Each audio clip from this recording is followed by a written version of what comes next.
James Harrigan. James is director of academic programs in Strata in Logan, Utah. And James was a co-author of an op-ed that went in the Washington Post on Sunday on this new, what should we call it, epidemic, law enforcement epidemic of civil forfeitures, of which Virginia is one of the worst states. Senator Chap Peterson tried to get legislation to modify or stop this practice. What it is basically, I'll put it in layman's terms, right? Law enforcement seizes your property upon arrest, right? That's Stuff right. in your car, stuff like that. They seize your property. Now, you are declared found innocent, found not guilty, or you're let out, you're off, whatever happens, and you can't get your stuff back because it is now part of cities and counties' budget. They take your stuff. It's like a confiscatory. Joining us now is James Harrigan. Hey, James, what is the deal with this? Well, that's a really fine question. What is the deal with this? You know, in America, we've long been told that it's better that 10 go guilty or even 100 go guilty rather than one innocent man suffer. But with civil asset forfeiture, we turn it right on its head, and the innocent suffer wholesale. So, Chap Peterson tried to stop this the other day. He had legislation in the state Senate that basically said if you're found innocent, you have to get your stuff back. You shouldn't have to go to hire lawyers, go to judges, big hassle. If you're found innocent, you get your stuff back. That seems like a perfectly reasonable and wholly American point of view. And yet what we find is time after time, state after state, that view fails. As of this moment in the United States, we have only one state that requires a conviction before assets are seized, and that's New Mexico. Every other state in the union can take your stuff, as you say, and not give it back regardless of guilt or innocence in a court of law. Why? Well, you know, as we say in the article, I think it's best to follow the money when it comes to things like this. And we can just take a quick look at the state of Virginia here. And in Virginia, law enforcement agencies keep 90% of the assets they confiscate through civil asset forfeiture. Virginia's Department of Criminal Justice Services gets the other 10%. So what you see is a set of incentives, if you will, for law enforcement to go looking for things to confiscate because they know that they can fund their various and sundry departments and their preferred activities with the money that they take. And, you know, if we could just put this, and the reason why my writing partner, Anthony Davies, and I got onto this in the first place was because we had a bit of a factoid come out maybe 3 weeks, a month ago. And it turns out across the United States, law enforcement confiscates over $5 billion worth of cash and real property every year. Burglars, on the other hand, get about $3.5 billion. So you're more likely right now to have your property confiscated by the police than stolen by a burglar at the federal level. So I want people to understand what is really going on because I have a lot of listeners that say, well, it's your own fault. You got arrested. You should lose your stuff, right? I got a lot of law enforcement listeners that they don't care. It's like, well, you know what? They shouldn't have been arrested. They shouldn't have been in that position. Well, stuff happens, okay? And people get falsely accused of things. That's why we have a judicial system, right? That's why we have judges and warrants and things. Otherwise, we'd have a police state like the Stasi or the KGB, just arresting people. So think about this, listeners. You get stopped for something, you get arrested for something. It's not real. Whatever it is, you're innocent, okay? At the point of arrest, they take your stuff, your car, whatever in it. Let's say you've got jewelry in it, whatever. They take your stuff, it's gone.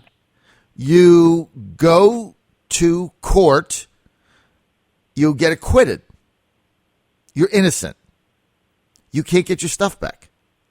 I mean, what? No, you had a fight to get it back, And in the majority of cases, you only get some of it back because it's gone. They can't find it, or is simply confiscated, or you have to spend more. You have to spend more money on the legal system to get your stuff back than the stuff is worth. So the law enforcement, the government, just steals it and takes it. And then this is actually, look, James, we've seen this. This is actually now worked in the budgets. It's like a percentage of their budget confiscating stuff. And so it's just incredible to me that there's not universal outrage over this. Yeah, no, and it is shocking that there's not universal outrage over this, because the innocent get trapped in this all the time.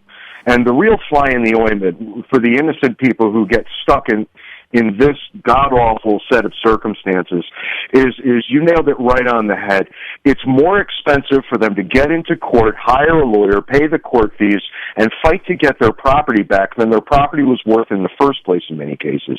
So they just throw their hands up, having done a rational calculation, and say, well, there's nothing I can do. You can't fight City Hall. And that's probably the worst possible scenario for an American to find himself in. And I've got some examples in the article of perfectly innocent people who paid and paid dearly for this. We've got Victor Guzman, a Pentecostal church secretary from El Salvador, who was pulled over for speeding in Virginia, and he had the unfortunate, the bad sense, shall we say, of having $28,500 on him in cash that parishioners had donated for the purchase of a parcel of land for their church. Mr. Guzman was not charged with a crime of any kind, but the money was confiscated by the police. And if it were not for some pro bono work by a couple of legal foundations, he never would have gotten it back. The church would have been out $28,500. And it gets even worse. We've got this poor guy, Mandrell Stewart, who was the owner of Smokin' Rooster's Barbecue in Stoughton. Mr. Stewart was pulled over. He had $17,500 that he had earned at his barbecue restaurant. The police simply took it when he was pulled over because of tinted windows and a video playing in his line of sight in the SUV he was driving. He ultimately got his money back too, but not before he lost his business. And think about that. It cost a man his livelihood to fight for money he had already earned that the police literally stole from his pocket. It's outrageous, and I know I'm going to get listeners saying, well, he shouldn't have been speeding, or he shouldn't have had tinted windows, or he shouldn't have had the video there, right? There's always a reason. I got a question here from Heather in Williamsburg, if you might answer this. James Harrigan. Heather says, ask him about cash.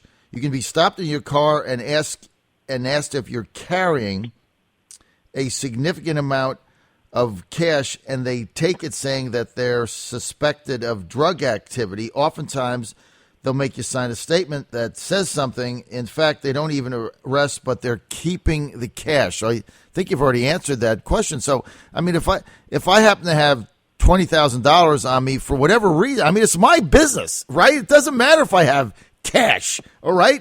I'm free. I've earned the money. I have it on my person or in my car, whatever, and I'm stopped for speeding. They can just confiscate my money? Yeah, absolutely. Why? And under what? Under what? I mean, why?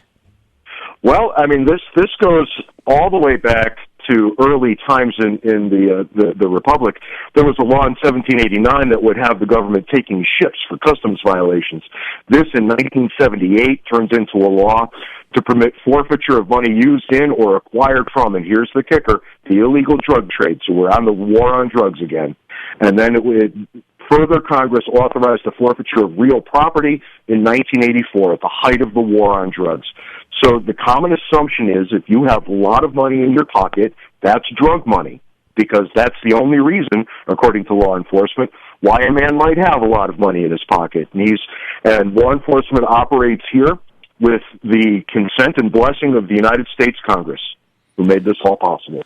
It's really unbelievable, and what was just stunning to me is Senator Chap Peterson, Democrat in Fairfax, has been railing against this for some time. So he had a pretty comprehensive bill in the state legislature, in the Senate. He got it out of committee because it made a lot of sense. And basically what it said is, it didn't stop the it didn't stop police from taking anything, okay? I mean, I would like to see something that actually stopped this practice. It didn't even stop them.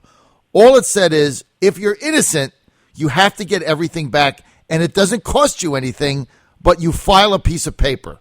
It costs you nothing because it's your stuff and you're innocent, right? That seems a perfectly reasonable response. Perfectly reasonable. Hey, James, and that's the response that New Mexico took. It got beat in the Senate 24-16. 24 state senators voted no. I mean, I don't have time to rattle the names off, but it was Democrats and Republicans. And it's like, what are you doing? And, we get them on our show, and it's like, well, it's not as easy as that. I mean, what do you mean it's not as easy as that? It's not your money. Well, you know what? It's the attitude is this. Well, we're taking your money anyway. We might as well take that. We take everything else like red light, cameras, and everything else that goes on. But this is, James, look, there is an erosion of civil liberties going on in the United States. And it's drip, drip, drip. And everybody always has a reason to do this. There's always a reason, okay? And one day, James, we're going to get up and we're going to live in a police state. I think you can make the argument that we're already there. I mean, to me, this is one of the most outrageous things. And the fact that 24 of 40 senators voted against the opportunity to have your property returned when you're acquitted. I mean, that would be like saying, well, even though you're acquitted, you're still going to do 2 years in jail anyway, just because you got arrested. I mean, wouldn't that be the analogy? I think that's if you're arrested, yep. Doesn't matter if you're acquitted, you're free. Hey, you're going to do a mandatory 24 months just for wasting the time to get arrested. Yep, I think that's a perfect analog, and I think you said it perfectly at the top of this segment when you compared this sort of behavior to the East German Stasi. This is exactly what they specialized in, and exactly what America should never tolerate. It's absolutely outrageous. One more comment from Heather. She said, from Williamsburg, she says, I read one case study that showed that one of the local law enforcement offices used the money to buy themselves a margarita machine. It's like their candy money, right? Their Krispy Kreme money, their donut money. It's unbelievable. This is found money. James, we're out of time. We want to thank James Harrigan for being with us. James is the Director of Academic Programs at Strata in Logan, Utah. And you want to check out his op-ed that was in Sunday's Washington Post. And let's see, the title of that was Virginia Trades Cash for Due Process. I'm going to put that on my Facebook page right now. So to make it easy, you can just go to my Facebook page, Facebook, the John Fredericks Radio Show. And James, keep up the good work. This is unbelievable, and it's one of these things that nobody wants to delve into it. They just want to keep the money. Thank you, John. It's been a pleasure. All right.